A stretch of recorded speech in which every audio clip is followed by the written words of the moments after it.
Estamos en los siguientes minutos con Pilar Rodríguez Arancón, profesora del Departamento de Filologías Extranjeras y sus Lingüísticas de la Facultad de Filología de la UNED. Bienvenida, Pilar. Hola, Isabel, ¿qué tal?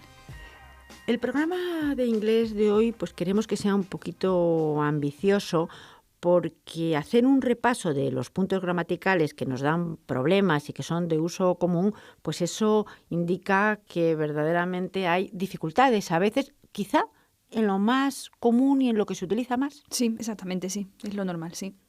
Podemos, si te parece, empezar directamente con el primer punto, pues para poder entrar en todos los temas. Sabemos que en inglés es muy importante mantener el orden de todos los elementos de las frases. Eso es.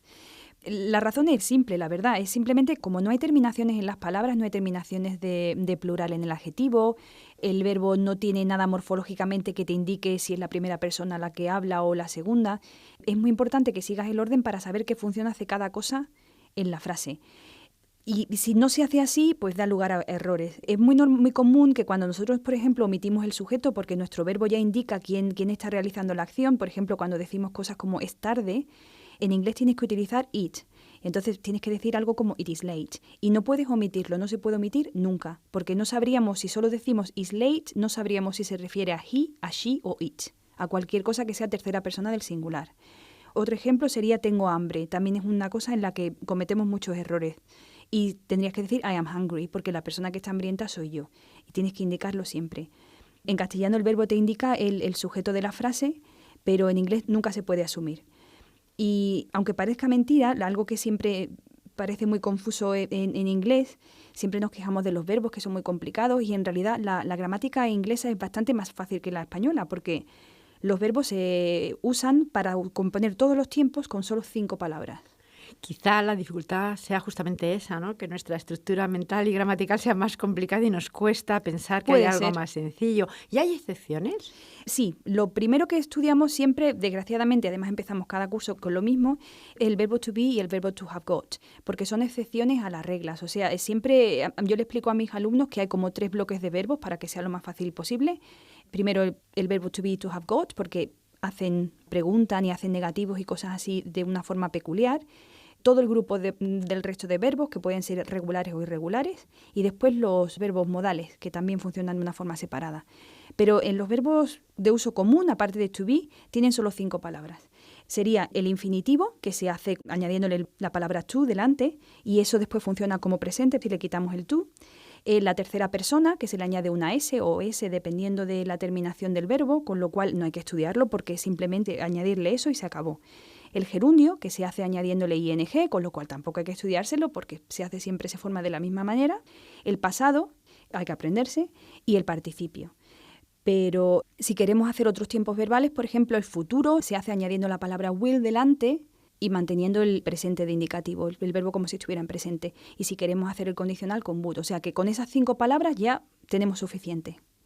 Esto es en realidad lo que me decías de las excepciones. La única excepción en realidad es el verbo to be, porque aunque a pesar de que es el primero que estudiamos y da más miedo, tiene 7 palabras en total, porque ya sabemos que para hacer el presente, en vez de tener 2, que sería una terminada en S para hacer la tercera persona y la forma común, tiene más. Se dice I am, después cambia a is para la tercera persona y las demás son are, así que tiene 3.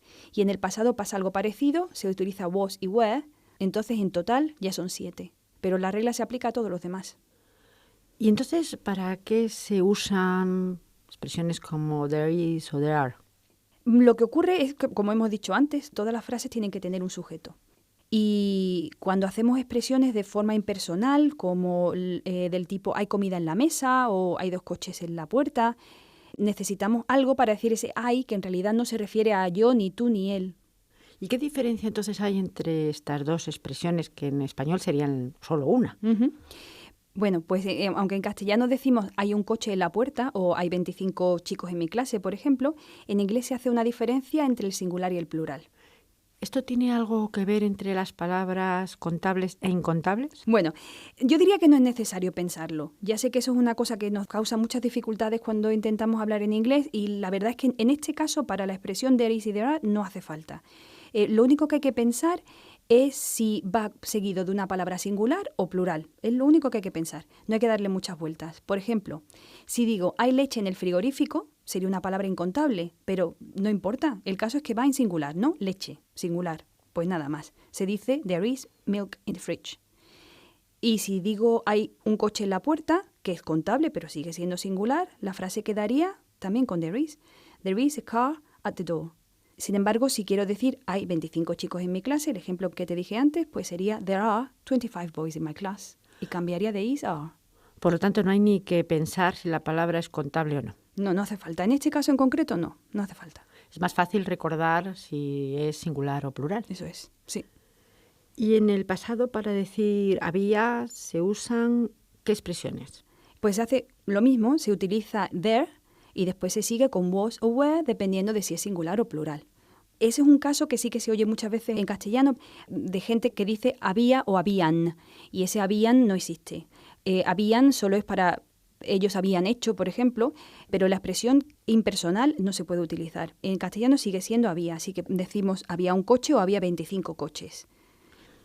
Y en el caso de otro tipo de frases, ¿cómo serían? ¿Podemos poner algún ejemplo? Claro, funcionan siempre igual. Si en castellano decimos había una fiesta en la plaza el sábado o había 300 personas esperando al actor, a pesar de ese error que oímos, pues se hace dependiendo si es singular o plural. Entonces, en el caso de había una fiesta, there was a party at the square on Saturday. Y marcamos pues simplemente eso que es singular. ¿Y en el otro caso? Pues inténtalo tú a ver qué tal. Pues yo casi prefiero que lo digas tú, porque no por nada, sino porque así lo escucharán muchísimo mejor nuestros alumnos. Vale, pues lo haríamos con there were. There were 300 people waiting for the actor. Pero aquí, people, ¿es plural? Sí, people es siempre plural. Siempre plural. Es un error también que cometemos muy a menudo. People es el plural de person. Y eso es lo único que hay que tener en cuenta. Normalmente lo traducimos como gente y nos da lugar a error. Siempre va con un verbo en plural porque la palabra es plural. Por lo tanto, no es la traducción de gente que nos confundimos siempre también. Sí, ese es el problema. Nos acostumbramos a traducirlo como gente y, claro, dicen la gente es. Y en inglés no. En inglés es simplemente un plural irregular de la palabra person. Y entonces tiene que ir con el verbo en plural.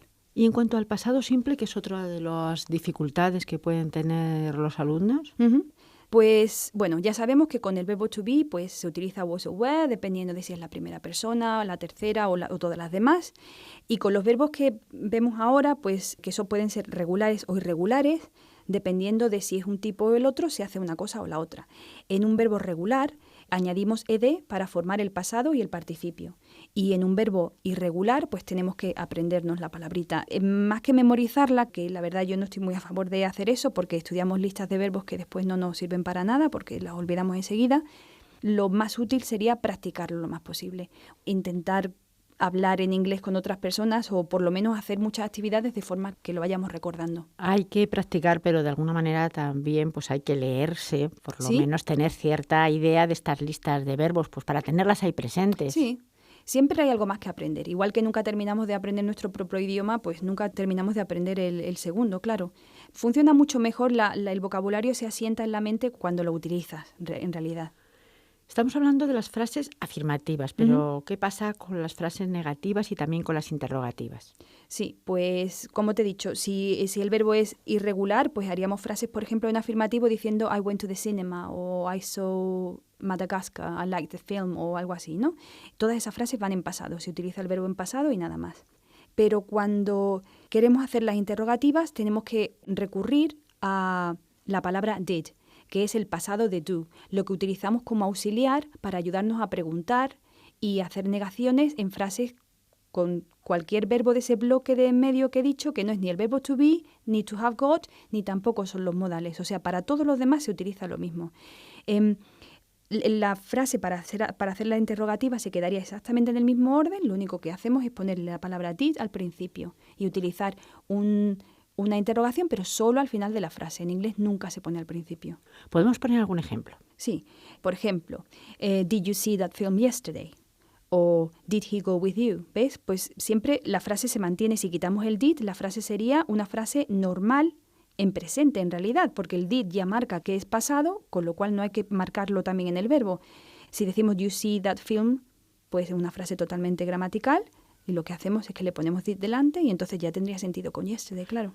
¿Y en el caso de las frases negativas también ocurre algo parecido o no? Muy parecido. Lo que hacemos es igual, mantenemos el mismo orden de la frase, el did se queda con la negación y con la marca de pasado y entonces ya simplemente utilizamos el presente del verbo o el infinitivo sin el to, como queramos, y entonces se le intercala entre el sujeto y el verbo y se diría algo así como you didn't arrive on time o they didn't like their presents, ese tipo de frases. Vamos a hablar ahora del pasado continuo. Ujú. ¿Cómo se forma el pasado continuo? También es bastante fácil, aunque nos dé muchos problemas. Se utiliza el verbo to be. Ya hemos visto que en el pasado se utiliza la palabra was o la palabra were. Y después utilizamos el verbo que queremos conjugar marcándolo con el gerundio, así que terminándolo en ing. Y hacemos frases como, por ejemplo, I was walking home, o they were watching the TV, o he was playing the guitar. ¿Cuál es la diferencia? Porque yo creo que esto es lo que quizá causa mayor problema entre el uso de un tiempo y del otro, entre el pasado simple que hemos hablado de él y el pasado continuo. Quizá en el hablante sea cuando mayor dificultad hay saber cuándo lo utilizas correctamente. Sí. La verdad es que igual que en otros tiempos sí que hay mucha dificultad, por ejemplo, cuando utilizamos un pasado simple o un present perfect, o cuando utilizamos el presente simple o el presente continuo, en el pasado no hay tanta dificultad, porque se parece mucho a como lo hacemos en castellano. Por ejemplo, si decimos frases como estaba desayunando cuando sonó el teléfono, vemos que el primero sería un tiempo continuo y el segundo uno pasado normal. Y en inglés sería igual. I was having breakfast when the phone rang. Por supuesto, añadiéndole siempre el sujeto delante de las frases, porque si no, no sería gramaticalmente correcto. Otro ejemplo sería ayer fui al cine, estuve viendo una película nueva. Pues en inglés sería yesterday I went to the cinema, I was seeing a new film. Ya sabes que se utiliza la palabra see cuando es para ir al cine y se dice watch cuando es en la tele. Hemos visto estos ejemplos, pero me gustaría hacer una pequeña comparación de los pasados, del uso de los pasados en inglés y también en español. Aquí utilizamos el pretérito imperfecto, pasado imperfecto y también el indefinido y también el pretérito perfecto. Es decir, hay varios usos de verbos en pasado para poder hablar en español en pasado. Sin embargo, en inglés serían estos dos. ¿Y cómo se utilizan? ¿Hay paralelismos? Sí y no. Eso es lo que te comentaba antes de las dificultades de utilizar el present perfect, el presente perfecto. En realidad, el pasado simple, que lo que se llama pasado simple en inglés, abarcaría el imperfecto y el indefinido nuestro. O sea, que nunca, al traducirlo, nunca sabes exactamente si la acción se terminó o no se terminó. O sea, si yo tuve o tenía. Si estás hablando durante la duración de ese momento en el pasado o si estás hablando de una acción que terminó. No se aclara en inglés porque no existen más tiempos para hacerlo. Lo que sí causa más dificultades es el uso del presente perfecto, porque el presente perfecto indica una acción que está por terminar. Así que aunque no es el indefinido nuestro, sí que tiene ese aspecto indefinido. Ese sí causa más problemas porque, claro, cuando queremos indicar que es algo que estoy contándolo mientras estaba ocurriendo o que todavía no ha terminado, como por ejemplo, he hecho o he ido 2 veces a Irlanda este verano, significa que puedo volver a ir más veces. Y causa dificultades porque a veces no utilizamos bien el tiempo pasado en castellano. Y eso es lo que nos da problemas, nos da lugar a error en inglés. No es lo mismo decir fui 2 veces a Irlanda en el verano que he ido. Deja la puerta abierta a volver a ir. Y eso es lo que se hace con el presente perfecto en inglés. Aún así, hay que decir que cuando hablamos en otro idioma, los paralelismos desde luego no siempre se dan y lo que hay que aprender es el uso en ese idioma. Muchas veces pensamos que tiene que ser una cosa parecida al nuestro, pero esto lo tenemos que erradicar. Totalmente. Es una de las cosas que presenta muchas dificultades. Nos empeñamos, por ejemplo, en traducir, y me pasa mucho con mis alumnos, en traducir palabras exactas. Cuando hablamos idiomas tenemos que referirnos al uso que se hace de esas palabras en el contexto y que culturalmente la cultura afecta mucho a cómo se usan. Porque algo, por ejemplo, la palabra the, que en inglés para nosotros significa el, la, los, las, o sea, todos los artículos singulares, plurales, femeninos, masculinos, es solo una palabra. Pero también ocurre al revés. Hay palabras en inglés que nosotros traducimos como 3 o 4, dependiendo del contexto. Entonces, hay que tener mucho cuidado con ese tipo de cosas. Y el otro día, a mí me gusta mucho la investigación cultural y la cultura que va reflejada en el idioma. Hay palabras tan fáciles como los colores, que en realidad son pues una gama y entonces tiene una fácil traducción. Pero la implicación de esa traducción dice mucho del contexto también. Cosas como, por ejemplo, el color blanco, que para nosotros indica pureza. En otros idiomas significa, por ejemplo, en China lo utilizan como color de luto. Y una novia nunca se vestiría de blanco, se viste de rojo porque es un color de alegría. Incluso cosas tan simples como esas tienen unas connotaciones muy, muy diferentes dependiendo del idioma. También a lo largo del programa ha salido otro de los graves problemas para aprender en inglés, que es, no graves, pero sí que hay que aprenderlos en cuanto a los contables y los incontables. Sí. Ya hablamos de ello en otro programa, pero me gustaría hacer un pequeño repaso, Sí. porque también aquí hay que aprender una diferencia muy grande entre el uso en un idioma y en otro. La verdad es que funcionan casi igual que los utilizamos nosotros en castellano. Hay alguna excepción, pero en lo normal es que funcione casi igual. Si hablamos de leche, tú puedes contar vasos de leche o puedes contar litros de leche, pero no cuentas leche. Entonces, sería una palabra incontable. Siempre va en singular. Si hablas de café, puedes contar granos de café, litros de café, paquetes de café. Pero tiene un uso excepcional. En castellano lo hacemos de forma muy, muy normal. Es decir, 2 cafés. En inglés también se hace. No es una cosa correcta gramaticalmente, deberíamos referirnos a tazas de café, pero si dices 2 coffees, te entienden. Lo que pasa es que, claro, cuando estamos hablando de gramática estricta, no se debe usar así. Pero por supuesto que se hace. Las excepciones, por ejemplo, son palabras como deberes, que siempre en inglés va en singular, homework, nunca se pone en plural. Otra palabra sería mobiliario, que nosotros utilizamos la palabra mobiliario, pero lo más común es muebles. Esa palabra no existe en inglés, siempre hablas de furniture y entonces te tienes que referir a piece of furniture, una pieza de mobiliario. No puedes hablar de un mueble en concreto, no tiene plural. Pero lo normal es que sí, se utilizan de una forma muy, muy parecida como lo hacemos nosotros. En el repaso, y ya para acabar, de lo que sería el pasado simple, el pasado continuo, también estas formas de expresión de las que hemos hablado, there is, there are, podemos hacer un pequeño repaso final para ver la importancia de aprender todo esto desde el principio. Sí. ¿De qué manera? ¿De qué manera, además, aquellos que están estudiando inglés, por supuesto nuestros alumnos, pero también todos nuestros oyentes, deben acercarse desde el principio y aprender todos estos conceptos gramaticales? Yo creo que la forma más fácil de verlo es pensar que hay 3 bloques de verbos. El verbo to be, to have got, que se estudian al principio, pero son un caso aparte, un caso único. Los demás verbos, que pueden ser regulares o irregulares. Eso lo que significa es simplemente cómo terminan a la hora de hacer el pasado. Los regulares terminan en ed, son siempre igual, solo aprendes una palabra, y los irregulares tienen 3 palabras que aprender. Y también el bloque de verbos modales, que son un poco extraños y no tienen infinitivo, tienen muy pocas palabras para jugar con ellas, ¿no? Esos son los 3 bloques.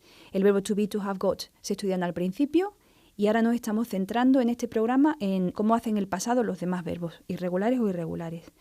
Como vimos, los regulares se hacen con ed, se le añade y simplemente en la frase afirmativa no tienen más problemas. En las frases negativas o interrogativas se tiene que utilizar la palabra did. Una vez que utilizamos la palabra did o didn't, el verbo que lo sigue ya va simplemente en infinitivo sin to o en presente, como quieras pensarlo. También vimos las expresiones hay o había, mejor dicho, porque vimos en pasado, así que había, there was o there were, dependiendo de si lo que sigue es singular o plural, sin importarnos si es contable o no contable. Y después hemos visto las diferencias de uso entre el pasado simple y el pasado continuo, que se parecen mucho a como lo hacemos nosotros. El pasado simple hablamos de una acción que empezó y terminó, y el pasado continuo habla de una acción mientras ocurría. Cuando estaba comiendo, llamaron por teléfono. Cuando corría hacia el autobús, me caí en un charco. Uno es un momento en el tiempo y el otro es una duración de tiempo. Y ya, por último, decir algo que se ha dicho a lo largo del programa. Lo mejor es el uso, intentar usarlo. También intentar oírlo. Por ejemplo, desde el principio, pues ver programas en inglés, oír música, sobre todo para los jóvenes, es importantísimo. Desde luego. Creo que una cosa muy útil es cantar. Pones una canción en YouTube y simplemente intentas seguirla. Puedes encontrar la misma canción sin la letra o solo con la música para que la cantes tú. Te ayuda mucho en la pronunciación y en la entonación, que es casi tan importante. Pues muchísimas gracias y seguiremos hablando de gramática en el próximo programa. Muchas gracias, Isabel.